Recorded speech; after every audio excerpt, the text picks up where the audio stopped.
Ignition sequence starts. 6, 5, 4, 3, 2, 1, 0. Liftoff. We have a liftoff.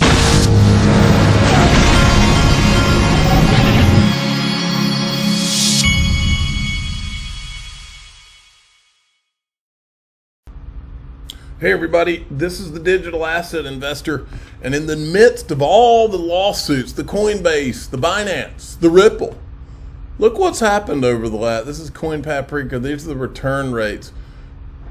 XRP's got a 43% return over the quarter, 29% on the year, beating out everything in the top 6 or 7, 6.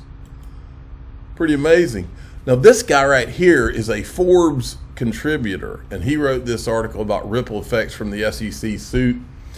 And he says the SEC had no idea what it was in for when it took on the XRP army. Credit to Ripple's lawyers and one of the wildest communities in crypto for giving Coinbase significant legal ammo in its own fight against the SEC. We're not only a wild community, but we are full of wild speculators like myself. Now, let's make sure, I wanted to make sure you saw this because this is John Deaton. Now, everybody that's listening to my voice, multiple times you need to take the crypto law tweet and retweet it and you'll understand after you watch this video. This is John. What I'm doing is reaching out to you and hopefully, and I'm going to use this Twitter, this stream right now to verify John Deaton, right? And so let me just say that I am John Deaton. Here's some proof. Here is my passport, right? Not the most handsome fella in the world. Probably someone you wouldn't want to hack if you take a really good look at my eyes. Okay, now in addition to that, here is my Marine Corps retired ID. You don't get this from the Department of Defense unless you're JIT. That's it, John E. Deaton. That's my Marine ID, okay? Here's my crypto law. Right, now you notice that you have a gold check mark. Crypto Law is a verified organization on Twitter with a gold check. I am on the profile and on the website as the founder and the host. So there you have that. I'm the founder of Deaton Law Firm, which was part of my Twitter file. And on top of all that, this is what Twitter did. Thankfully to you all, the XRP army, when these scumbags put out, don't miss out on law, you see that. This is what Twitter put up there, right? And that's due to you people helping me. And so Twitter itself knows that my account has been hijacked. All right, so but what I'm doing is reaching. John needs us to retweet this, and when you do, copy in Twitter support and Elon Musk every time, and do it multiple times. Now, CZ Binance made a very good point. They did not sue FTX because remember, FTX was meeting with the CFTC, the SEC, Congress, and the White House, okay? So they did not sue him, nor has this guy gone to jail, all right? And Brad Garlinghouse's tweet had called it a debacle, and Cowboy Crypto, the official cowboy of the digital asset investor channel, says, "You mean this debacle?" And he says, "Wrap your heads around these CFTC facts. Ryan Miller, general counsel for FTX, worked under Gary Gensler at CFTC, was still meeting with Gensler before FTX collapsed. The guy is also ex-Sullivan Cromwell with Jay Clayton. Then you have Heath Tarbert, ex-CFTC commissioner, now chief legal officer at Citadel Securities, where Sequoia Capital and Paradigm are their only two investors. Brian Quinitz, who is former CFTC commissioner, now head of policy at A16Z with Bill Hinman. David Meister, who left the CFTC only a week after closing down the Silver investigation after finding no evidence of wrongdoing, just so happens to be ex-Sullivan Cromwell and Cooley." I think you get the picture, folks. And then there's, not that, then there's this. Look, folks, these are the only two guys that we know of who have been able to successfully come in and see us at the SEC and the CFTC. So I thought it was important that we put through Joseph Lubin up there as well. Gary Gensler is still, this is from Library, Gary Gensler is still clearly scared to take on Ethereum despite believing it's a security. For better or worse, that is pretty interesting. And then we had this SEC asking for an emergency order to freeze Binance US assets anywhere in the world. Does that sound like someone who's trying to protect investors to you? How do you think those investors would feel if their assets were frozen on Binance? Now, this is a great little commercial from Coinbase. The numbers don't lie.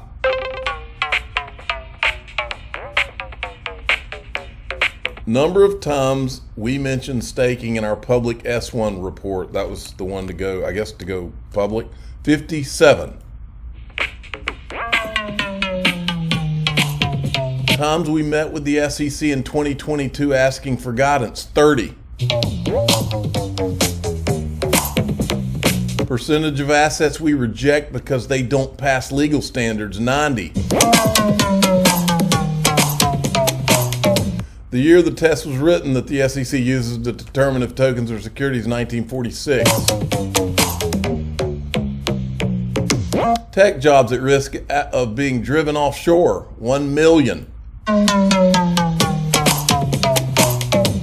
Countries currently establishing comprehensive rules for crypto, 33. Comprehensive rules that the SEC has established for crypto in America, 0.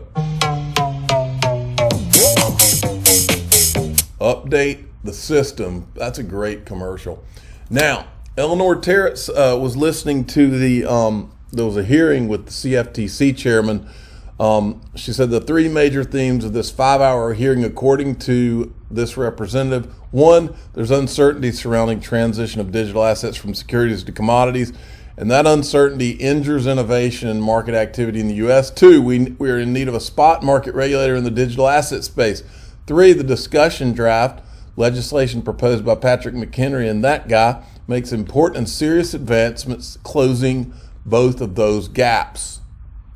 So nothing's being done yet, though, folks. Now, this is Chris Carlo from the CFTC. Now, see, he's been put out as a good guy, but we don't know that because we know Chris Carlo is the one that introduced Sam Bankman-Fried to Gary Gensler right in the middle of this lawsuit. We don't really know where he stands. He always says all the right things.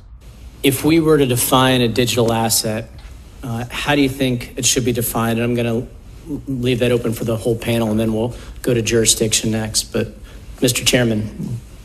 Thank you. And Mr. Soto, I must say, it's nice to see you again. The last time I saw you, we were playing guitars in this very room. We were rocking it out. Former Chairman. We were rocking it out, definitely. Mr. Graywall said something interesting before. I want to actually build on it, answering that question. When looking at any crypto, I think it's important to look at the underlying blockchain. The value is in what does the... He wanted to say the value's in the protocol, which that's a thumbnail, folks, because it is. Underlying blockchain do? What is its purpose? What does it serve? And it can serve in many different functions. There are some that say all cryptos are securities, but I think that's only if the underlying blockchain serves a capital formation purpose. An underlying blockchain may serve something that looks like a commodity. It may serve something that looks like a banking function. It may look like something that does governance. It may look like something that creates different forms of art forms.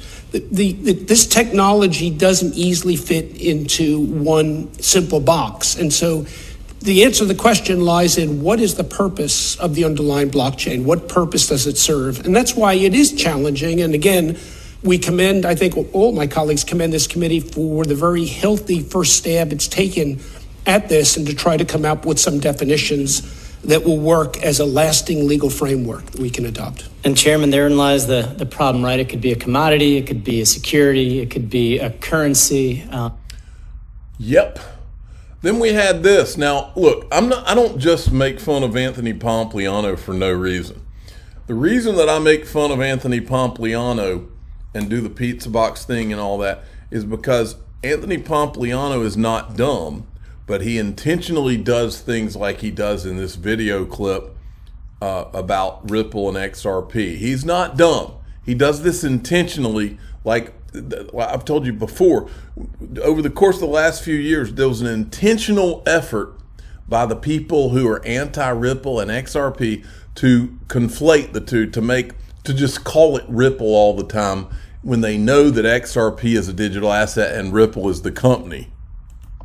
The ongoing Ripple SEC lawsuit, we've been waiting for some clarity on that one.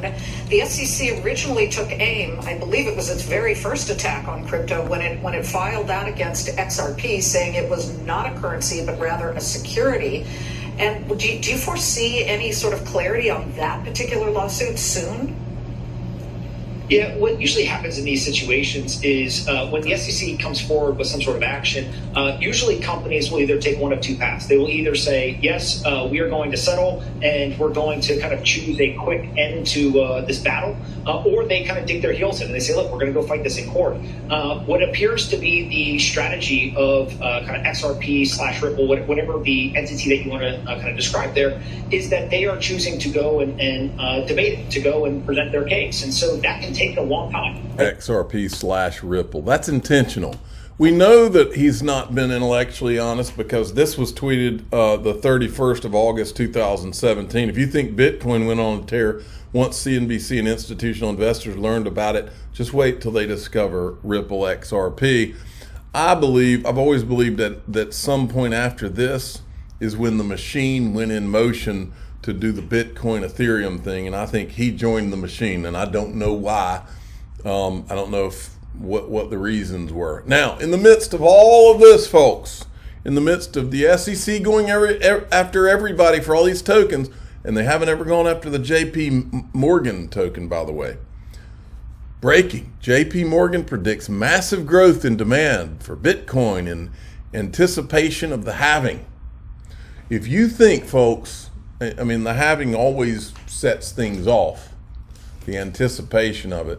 If you think that Wall Street is not prepared for this next run, that's what this is really all about, folks, do whatever you got to do to protect your digital assets is all I'm telling you.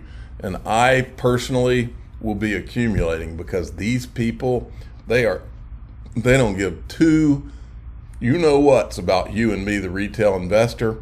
But what they're doing right now, you can write it down, is they're accumulating and they know what's coming. I'm the digital asset investor. I'm not an investment advisor. This is for entertainment purposes only. Please subscribe. Hit the like button and tell your friends and family that apparently this guy does not need sex. Crypto F's him every day. Thank you for listening.